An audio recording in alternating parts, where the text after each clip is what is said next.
Israël pourra participer à l'édition 2026 de l'Eurovision, a décidé l'Union européenne de radio-télévision.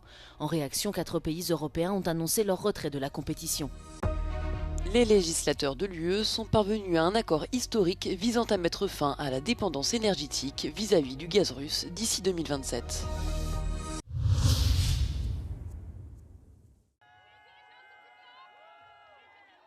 La décision est enfin tombée. Israël participera à la prochaine édition du concours Eurovision de la chanson qui se tiendra en mai prochain à Vienne en Autriche. Ainsi en ont décidé les diffuseurs membres de l'Union européenne de radio-télévision réunis ces jeudi et vendredi à Genève pour l'Assemblée générale de l'organisation. Une décision qui divise, les Pays-Bas, l'Espagne, l'Irlande et la Slovénie ont annoncé leur retrait de la compétition 2026. Well, what I'm pleased is the membership have had a full opportunity to debate it, and I can tell you it was a full, frank, honest and quite moving debate. But as we can see from the emphatic result, what they really came together on is a belief that Eurovision Song Contest shouldn't be used as a political theatre. It must retain some sense of neutrality. Les diffuseurs ont jusqu'au 10 décembre pour confirmer leur participation et d'autres boycotts pourraient encore suivre. L'Allemagne et l'Autriche, pays organisateurs de l'édition 2026, se sont de leur côté prononcés en faveur de la participation israélienne. Le concours, qui réunit des artistes musicaux de dizaines de pays, s'efforce de rester apolitique, mais il a été à plusieurs reprises mêlé à des événements mondiaux. La Russie a été exclue en 2022 après son invasion de l'Ukraine. Au cours des 2 dernières années, des manifestants pro-palestiniens ont protesté contre Israël devant les sites du concours Eurovision en Suisse et en Suède.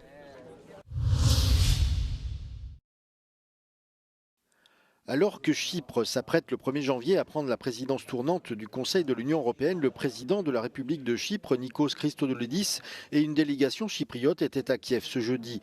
Ils ont rencontré des enfants enlevés au début du conflit en Ukraine et tout juste revenus dans leur pays après un long séjour en Russie. La délégation a pu dialoguer avec eux et ont entendu des histoires parfois choquantes. Le président chypriote a visité le centre de protection des droits de l'enfant qui œuvre à la réhabilitation des enfants rapatriés. Il a rencontré certains de ces jeunes victimes de la guerre et qui tentent de surmonter les événements traumatisants qu'ils ont vécus. Les autorités ukrainiennes affirment que le premier enlèvement de mineurs enregistré concerne un cas survenu en Crimée en 2014 et elles se plaignent que la Russie impose la militarisation à tous les enfants déportés.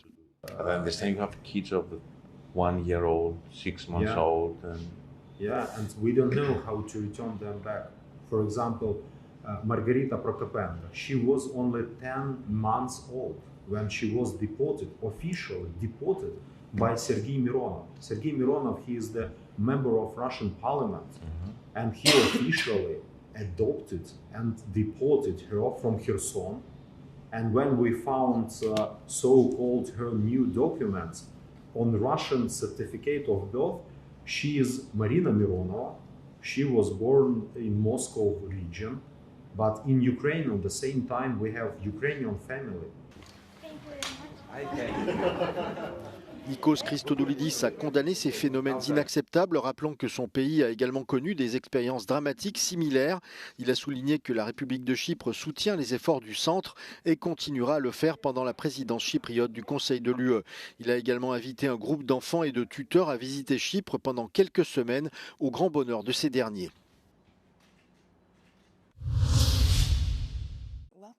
Cette semaine, les législateurs de l'UE sont parvenus à un accord historique visant à mettre fin à la dépendance énergétique vis-à-vis du gaz russe d'ici 2027. Pour le commissaire à l'énergie Dan Jorgensen, cette décision marque un point de non-retour sur la voie de l'indépendance énergétique européenne.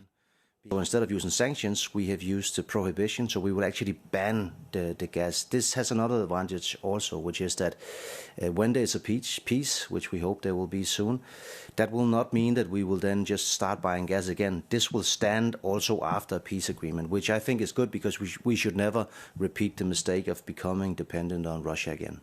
Dan Jorgensen a précisé qu'une nouvelle loi visant à interdire le pétrole russe était en cours d'élaboration. People have said, well, okay, this is the gas, and that's the most important thing, but what about the oil? Because there's also still some oil being imported in Europe, and also here we have said that needs to stop. So in 22 we got 45% of our gas from Russia, now we get just over 10%, and that'll go away completely. We got 27% of our oil in 22 from Russia. Now we get 2 or 3%. So it's not a big amount, but still that needs to go away completely also. Opposée à la mesure prise par Bruxelles, la Hongrie a déclaré son intention de la contester juridiquement. We will still help the populations of Slovakia and Hungary, even if their governments do not support this legislation, to make sure that also the citizens in these countries, of course, have access to cheap energy. L'interdiction d'importer du gaz russe entrera en vigueur dès le 30 septembre 2027. L'inquiétude des Européens en cas d'attaque armée russe. Selon un sondage réalisé dans 9 pays de l'Union européenne pour la revue Le Grand Continent, environ 70% des 9500 personnes interrogées se disent sceptiques quant aux capacités de défense de leur pays en cas d'attaque armée russe. Avec 44% des sondés estimant que l'armée pourrait faire face, la France est le pays où le niveau de confiance est le plus élevé. À l'autre bout du spectre, la Belgique, l'Italie et le Portugal, où les niveaux de confiance sont inférieurs à 15%. Les auteurs du sondage notent que l'éloignement géographique vis-à-vis de la Russie joue en faveur du niveau de défiance. Publiée ce vendredi, une autre étude d'opinion réalisée pour le Grand Continent dans les 4 principales puissances militaires européennes, la France, le Royaume-Uni, l'Allemagne et la Pologne, révèle que si l'inquiétude quant à une contamination du retour de la guerre en Europe domine, les Européens restent unis sur le sujet du renforcement des capacités communes de défense.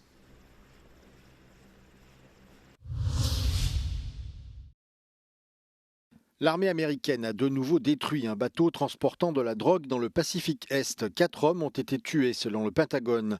L'opération a été menée par le commandement Sud, basé en Floride, sur ordre du secrétaire à la guerre, Pete Hegseth, qui fait personnellement l'objet d'une surveillance accrue en raison d'opérations militaires similaires menées contre des bateaux de contrebande de drogue présumés, qui ont fait au moins 87 morts depuis le début de cette campagne. Lors d'une audition à huis clos jeudi au Congrès, l'amiral Bradley, le commandant qui a mené l'attaque du 2 septembre dernier, au cours de laquelle 2 survivants de la première attaque ont été tués lors d'une seconde frappe, a déclaré qu'il n'avait pas reçu l'ordre de tuer toutes les personnes à bord. Selon l'administration Trump, les États-Unis sont en guerre contre les cartels de la drogue et cela justifie le recours à une telle force. Les États-Unis ont déplacé d'importantes forces navales, dont leur porte-avions Gerald Ford, près du Venezuela. Ils ont aussi fermé son espace aérien et menacé de frappes à l'intérieur du pays.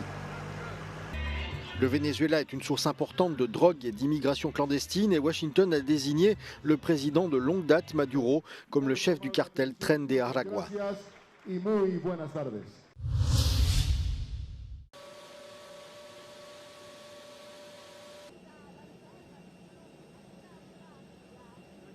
Ed è finalmente arrivata in Italia la fiamma olimpica di Milano Cortina 2026, l'aereo che l'ha portata direttamente dalla Grecia è atterrato qui all'aeroporto di Roma Fiumicino ad accompagnare la fiamma il presidente della Fondazione Milano Cortina 2026, Jasmine Paolini. Quella della capitale italiana è una prima tappa simbolica di un lungo viaggio in tutta la penisola, 12.000 chilometri. 60 città, grazie alla staffetta di oltre 10.000 tedofori, ma il viaggio della fiamma non è soltanto una tradizione sportiva, porta con sé un messaggio di inclusione, un messaggio di speranza, è un momento collettivo per il Paese in nome dei valori olimpici. Dello sport, impegno, passione, pace, unità e spero insomma che la porti in tutta Italia, che più persone si appassionino allo sport, che è sempre una cosa positiva. C'era una manifestazione. Ha ospitato le Olimpiadi nel 1956 a Cortina d'Ampezzo, poi ci siamo ripetuti nel 2006 a Torino con un'edizione che ha lasciato comunque una grande eredità, soprattutto sotto il profilo dell'atmosfera, della fiducia della città in se stessa e nella sua capacità di accogliere e di abbracciare il mondo. Più mondo c'è e più naturalmente poi queste Olimpiadi sono destinate a durare nel ricordo, nella memoria, nell'esempio. Poi ovviamente sono anche un modo per cimentarsi con delle sfide nuove, ma ce n'è una che giochiamo tutti insieme, che è quella del cambiamento climatico, riuscire a trovare un'identità per gli sport invernali e la cultura degli sport invernali in un momento in cui si alzano le temperature, in un momento in cui il rapporto delle persone con la neve e del ghiaccio inevitabilmente cambia. Ecco, Questo tipo di sfida naturalmente ci attende, ma non ci attende solo nei 15 giorni di Milano Cortina, ci attende anche per il futuro, per ciò che accadrà dopo.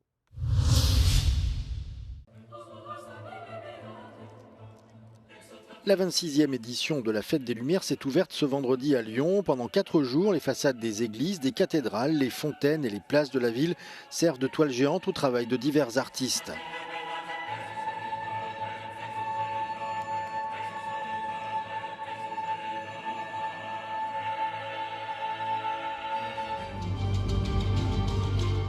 Avec une nouveauté cette année, un spectacle de drone au-dessus du plus grand parc de la ville, le parc de la Tête d'Or.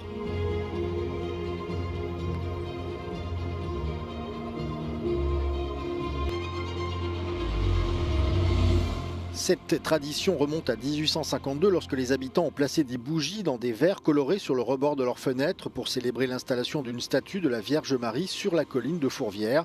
Des quartiers entiers de la ville s'illuminent.